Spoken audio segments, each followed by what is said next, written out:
नमस्कार, मैं हूं योगेश शर्मा और आप देख रहे हैं न्याय टीवी। इस समय देश में सनातन धर्म को लेकर एक भ्रम की स्थिति बनी हुई है और इस पर चारों ओर वाद विवाद है। हम वृंदावन आए हुए हैं और इस समय हैं ब्रह्म ऋषि संत देवरा बाबा घाट पर, देवरा बाबा आश्रम में, और हमारे साथ हैं पूज्य बड़े महाराज जी। आइए उनसे मिलते हैं और बहुत से सवालों के जवाब जानना चाहेंगे जो हम सबके जहन में हैं, और सनातन धर्म को लेकर जो भ्रम की स्थिति बनी हुई है उस पे हम महाराज जी से कुछ चर्चा करेंगे। तो मेरे साथ है महाराज जी, न्याय टीवी में मैं आपका स्वागत करता हूँ। महाराज जी, इस समय सनातन धर्म को लेकर एक अजीब सा वाद विवाद और भ्रम की स्थिति देश में बनी हुई है और हम चैनल्स पे भी सब पे देख रहे हैं, सोशल मीडिया पे, मीडिया में। तो आप इस विषय में क्या कहना चाहेंगे? सबसे पहले सबको गुरुदेव की असीम कृपा है, मेरा बहुत सारा प्रेम है। सबसे प्रथम मैं ये बताना चाहूँगा कि ऐसी छोटी छोटी बातें लेकर के और सनातन धर्म का नाम ही नहीं लेना चाहिए। सनातन धर्म एक बहुत विशाल धर्म है और उसमें अनंत चीज़ें हैं। ऐसी छोटी छोटी बातों को लेकर के सनातन धर्म को, ईश्वर को घसीटना वो अच्छा नहीं होता है।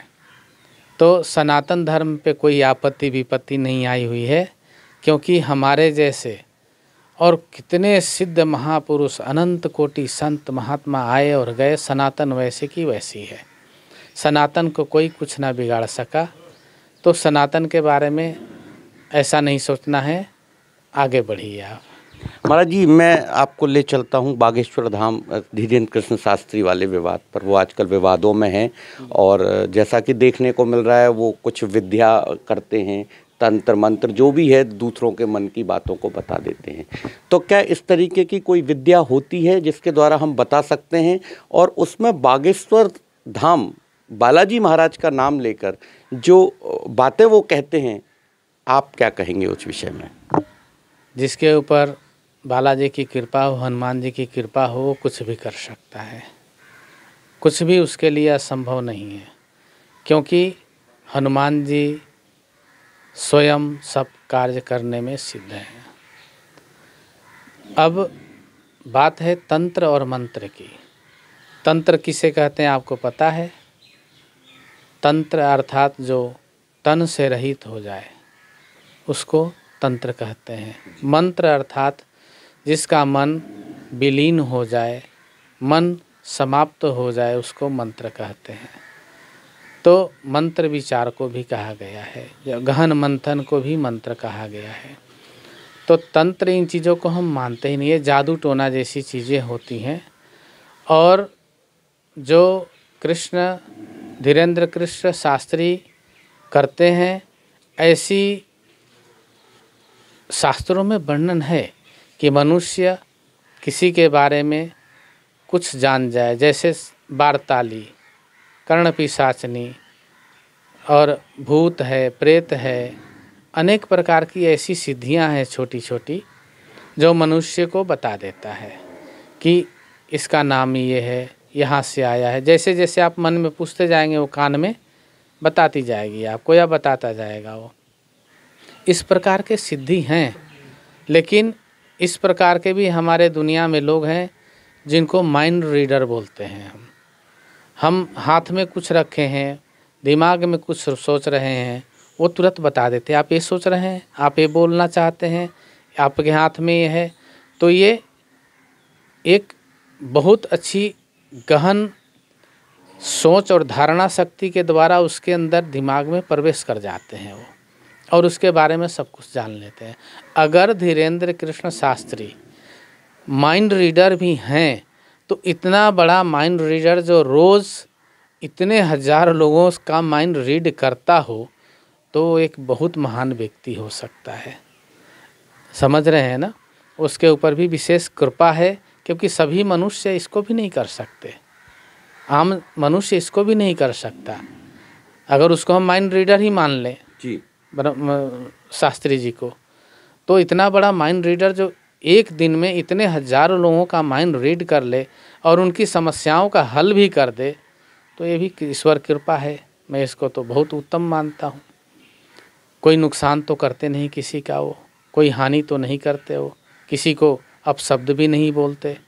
तो ऐसे संत तो इसी को कहते हैं जो सबका कल्याण करे, सबका कल्याण का भाव रखे। संत बिटप सरिता सुरधरणी, परहित लागे इनके अवतरणी। ये सब दूसरे के कल्याण के लिए अवतार लेते हैं, तो मैं उनको गलत नहीं बता सकता। हाँ, कृपा है तभी ऐसे हो रहा है। पूज्य देवरा बाबा भी इन सिद्धियों के बहुत ज़्यादा जानकार थे और उनको सारी सिद्धियां भी सिद्ध थीं, और निश्चित है कि वो आपको भी विरासत में मिली हैं, आपने भी उन सिद्धियों को। तो आपने इस तरीके का कहीं कोई प्रयोग क्यों नहीं किया महाराज? ऐसा है, बहुत अच्छा प्रश्न है आपका। मुझे विरासत में सिद्धियां मिली हैं और मैंने इनका प्रयोग किया। इन छोटी छोटी सिद्धियों की नहीं, बड़ी बड़ी सिद्धियों की प्रयोग किया, उसका लाभ लिया। और सबका सार यही है सिद्धियों का, सबका लाभ यही है, लाभ न कछु हरि भक्ति समाना।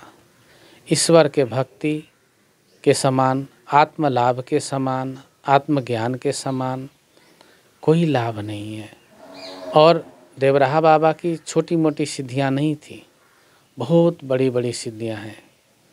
वो अष्टांग योग की सिद्धि है, जिसमें योगी जन्म और मृत्यु से परे हो जाता है। समझ रहे हैं? ऐसी सिद्धियां हैं जो मनुष्य कभी वृद्धा न हो, कभी मृत्यु को प्राप्त न हो, अगर मर गया तो वो आत्मज्ञान से युक्त हो। ऐसी ऐसी सिद्धियां हैं उनके पास। ये छोटी छोटी सिद्धियां नहीं, ये इस तरह की सिद्धि हम लोगों ने नहीं किया, न बाबा ने दिया, क्योंकि बाबा जानते हैं कि ये सब चीज़ें जो है ना भ्रमित करने वाली भी हैं। जैसे अभी धीरेन्द्र कृष्ण शास्त्री भ्रम संकट में आ गए हैं, तो ऐसा काम भला कर रहे हैं, वो अच्छी बात है, मैं उसको मानता हूँ। लेकिन ये चीज़ कहीं ना कहीं जा कर के उनको आज छुपना पड़ा सबसे। समझ रहे हैं ना? तो बेचारे कष्ट तो है ही ना उनको, जो मिलने वाले हैं उनको भी कष्ट हो रहा है। तो हो सकता है ऐसी सिद्धि आपको भी, हमें भी छुपने को मजबूर करे, तो क्यों करना है ऐसी चीज़ें? नहीं करना चाहिए। हाँ, कल्याण भाव रखे सबका। सर्वे भवन्ति सुखिनः सर्वे सन्तु निरामया, ऐसा भाव रख करके हम सबको ईश्वर का भजन करें, चिंतन करें, ऐसी उनको सलाह देता हूँ। एक अंतिम प्रश्न महाराज जी, धीरेन्द्र कृष्ण शास्त्री कहते हैं कि हम हिंदू राष्ट्र बनाएंगे और हमारा संविधान सर्वधर्म को रहने की यहाँ इजाज़त देता है। तो वो जो ये भ्रम फैला रहे हैं कि हिंदू राष्ट्र बनाएंगे संविधान के अनुसार, तो ये है नहीं, तो क्या वो संविधान बदलने चले हैं? ये एक राजनीतिक शब्द है और इसको वही प्रयोग करते हैं ज़्यादा करके जिन्हें ज़्यादा राजनीति की रुचि हो। देखिए, हमारे भारत में बहुत सी ऐसी पार्टियां हैं, बहुत से ऐसे नेता हैं, बहुत से ऐसे लोग हैं जो इसको बोलते बोलते बोलते बूढ़े हो गए, आज तक कुछ नहीं हुआ। तो ये सब राजनीतिक भाषा है, इन चीज़ों में साधु को पढ़ना नहीं चाहिए। साधु को राम राम करना चाहिए और दूसरे का कल्याण करना चाहिए, बस इसमें ध्यान देना चाहिए। इन चीज़ों में ज़्यादा नहीं पढ़ना चाहिए। हमारे दर्शकों को कोई संदेश आपके माध्यम से, गुरु गद्दी के माध्यम से? आपके दर्शकों के लिए बाबा का असीम कृपा आशीर्वाद है, मेरा बहुत सारा प्रेम है। सभी अपने माता पिता गुरुजनों का आदर सम्मान करें, धर्म का आचरण करें, ईश्वर का भजन चिंतन करें और पाखंडवाद से दूर रहें। राधे राधे।